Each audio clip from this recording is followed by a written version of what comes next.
Driver हूँ। इतना है कि सरकार से समान काम और समान वेतन हो। 5 महीने से सैलरी नहीं मिल रही है। आपके सामने मैं पब्लिक की समस्याएं रखूंगा। अगर आप सॉल्व करना चाहें, आप भगवान आपको मौका दे, तो आप इन बातों को ध्यान में रखिए please.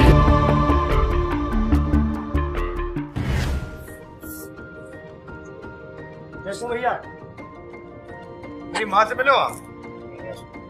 Mommy, he was driving me in the Uber toilet. So now he's taking me to the bus stand with some other work. चलिए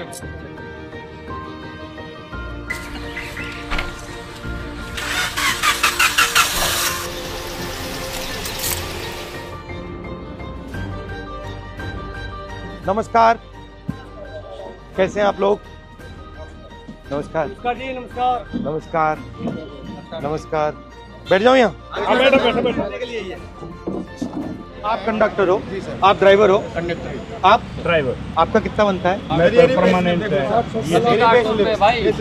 सर 800 रुपये एक दिन का बनता है, उसी में SIPF दोनों कटता है, और जो रेस्ट बनता है उसको ही पैसे कटते हैं। आप ड्राइवर हो? 21,000 टोटल किलोमीटर के हिसाब से इनका। अच्छा, और कितने घंटे होता है काम? 8 घंटे होते हैं, बट अगर 1-2 घंटे ऊपर चलेगा उसका पैसा नहीं मिलेगा। नहीं सर, कच्चे हैं, सब कच्चे हैं। सब कच्चे हैं। तो आपको कितना पैसा मिलता है? कॉन्ट्रैक्टर को कितना मिलता है? सर कोई कॉन्ट्रैक्टर नहीं हमारे बीच में। हाँ। हम और DTC हैं, सीधा डायरेक्ट। हाँ जी, बट हमारा 800 रुपये, 816, 13 रुपये एक दिन का, 16 रुपये, उसी में SIPF भी कटेगा। प्लस महीने में हमारा कोई रेस्ट नहीं होता है, ना होली ना दिवाली, कोई दिन नहीं होता। कोई दिन नहीं, अगर सैटरडे कुछ नहीं, उसका पैसा कटेगा जिस दिन हम छुट्टी करेंगे। जितनी छुट्टी करेंगे उतना पैसा कट जाएगा।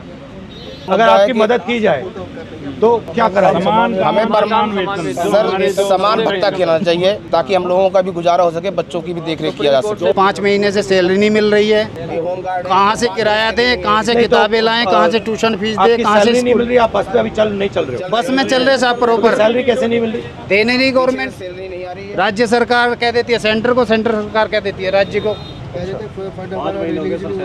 फंड रिलीज नहीं हुआ, ये नहीं हुआ, वो नहीं हुआ, और आगे से 2 महीने का और कह दिया, 2 महीने तक और नहीं मिले। जहाँ हाथ पैर मारने मार लो, जिस नेता के पास जाना चले जाओ, जो करना कर लो। अक्टूबर से पहले सैलरी नहीं मिलेगी, ये कह रहे हैं अधिकारी। हमारे बच्चों के साथ ये हो रहा, अब नहीं भर्ती कर रहे, उनका भी भविष्य खराब करेंगे ये। मैं कंडक्टर DTC कर्मचारी हूँ। हम एक कॉन्ट्रैक्ट बेस पे हैं और हर साल कॉन्ट्रैक्ट रिन्यू होता है। वो भी ड्यूटी कम होती है तो उसे रिन्यू नहीं होने देंगे, फिर आप जाइए घर बैठिए। फिर बड़े मुश्किल से हमारे मतलब परमानेंट नहीं बनाना चाहते। हाँ जी सर, हमें पक्का किया जाए, हमें ये मांग है हमारी। या नहीं तो समान वेतन समान काम होना चाहिए हमारा। हम आपसे मांग यही कर रहे हैं बस सरकार से। जब तक शीला दीक्षित हमारी बहन जी थी, जब तक उन्होंने पक्का किया, उनके बाद हमारे कोई अभी तक सुनवाई नहीं, उन्होंने पक्का किया। लेकिन हमारा सवाल ये है सर कि नागरिकता हमारी पक्की तो नौकरी कच्ची क्यों? क्योंकि आज निजीकरण हो रहा है, सबसे ज्यादा निजीकरण कर रहे हैं लोग, और इस निजीकरण से हमारे बच्चों का क्या भविष्य रहेगा? आज पूरे DTC कर्मचारी हमारे बम की तरह भरे हुए हैं। हम उम्मीद उनसे रखते हैं जो हमारी आवाज मुखर करे। सर पिछले 6 महीने से सैलरी नहीं है, और उस सैलरी का नतीजा ये है कि हमारे 24 जवान जो होम गार्ड के हैं, वो कोई हार्ट अटैक से, कोई डिप्रेशन से वो दुनिया छोड़ चुके हैं। और हमारी समस्या ये है सर कि हमें हर 6 महीने के लिए हमारे को स्टैंड किया जाता है। ऑलरेडी हम ट्रेंड हैं, ट्रेनिंग के बावजूद हम भर्ती हुए थे होमगार्ड के अंदर, और उसके बावजूद अभी 10,285 आदमियों की भर्ती निकाली है, और हमें जनवरी तक का टाइम दिया गया कि अब इस उम्र में, जिसमें हमारी एज सबकी 50+ हो चुकी है, अब इस एज में हमें कोई ना तो सिक्योरिटी में नौकरी देगा, ना ही कोई और नौकरी हमें मिल पाएगी। मैं भी ड्राइवर हूँ। बस इतना है कि सरकार से समान काम और समान वेतन हो। मैंने बताओ, इनकी उम्र इतनी ज़्यादा हो गई, अब ये क्या करेंगे? दूसरी नौकरी देखने के लायक भी नहीं छोड़ा इनको। बस यही है कि समान काम और समान वेतन हो। ये प्राइवेटाइजेशन जो हो रहा है, इसका फायदा किसको मिल रहा है? इसका फायदा उद्योगपतियों को मिल रहा है, टॉप वालों को, उद्योगपतियों को मिल रहा है। आप एक्सपीरियंस हैं? कब से चला रहे हैं आप? मैं जब चला नहीं रहा, मैं मैं अंदर हूँ वर्कशॉप के अंदर, और मैं वर्कशॉप में। हाँ, जब से बहुत संभाला है, गाय और बिठड़े के समय से मैं कांग्रेस का हो रहा हूँ, और मुझे बहुत खुशी है मेरे लिए, मुझे आपसे मिलने का सौभाग्य मिला। और आपके सामने मैं पब्लिक की समस्याएं रखूंगा। अगर आप सॉल्व करना चाहें, आप भगवान आपको मौका दे, तो आप इन बातों को ध्यान में रखिए प्लीज। क्योंकि इसलिए आया हूँ यहाँ। ये आम आदमी है, ये आपकी ही जनता है, और आपसे प्यार करने वाले हैं कांग्रेस के नाम से। बताइए। ठीक है सर। रही बात रोजगार की, आज मोदी जी ने इतना बुरा हाल कर दिया देश का, हमें एक तरह से गुलामी महसूस होती है। पढ़े लिखे का अंतर खत्म कर दिया इन्होंने। अनपढ़ मजदूर 18 से 20 हज़ार लेता है, पढ़ा लिखा 25,000 लेता है। हम एक आम आदमी हैं जो पूरी ज़िंदगी नौकरी करने के बाद अपने बच्चों को एक अच्छी शिक्षा दिलवाते हैं कि बच्चा कहीं सेटल हो जाएगा, लेकिन अंत में उसको भी 30,000 35,000 ही मिल पाते हैं। ये हमारे आम लोगों की समस्याएं हैं सर। बोलना तो हर कोई चाहता है, आजकल जो बोलता है सीधा उसका काम, गवर्नमेंट का काम है जेल में। डर फैला हुआ है, पब्लिक के दिलों में डर फैला हुआ है। आप लोग पैसा बचा पाते हो या बिल्कुल बिल्कुल नहीं सर, बिल्कुल नहीं। और अगर आप कहीं बस पे जाओ तो आपको पैसा देना पड़ता है या आपके पास पास होता है? आपके पास पास ऐसा कुछ नहीं है जो आप बस में फ्री जाओ। तो धन्यवाद आपका। नमस्कार ब्रदर, कैसे हो? तो अपने बारे में बताओ, बच्चे कैसे हैं, क्या हो रहा है, फैमिली कैसी है, काम कैसा होता है? मेरी ड्यूटी 12:50 से स्टार्ट होती है।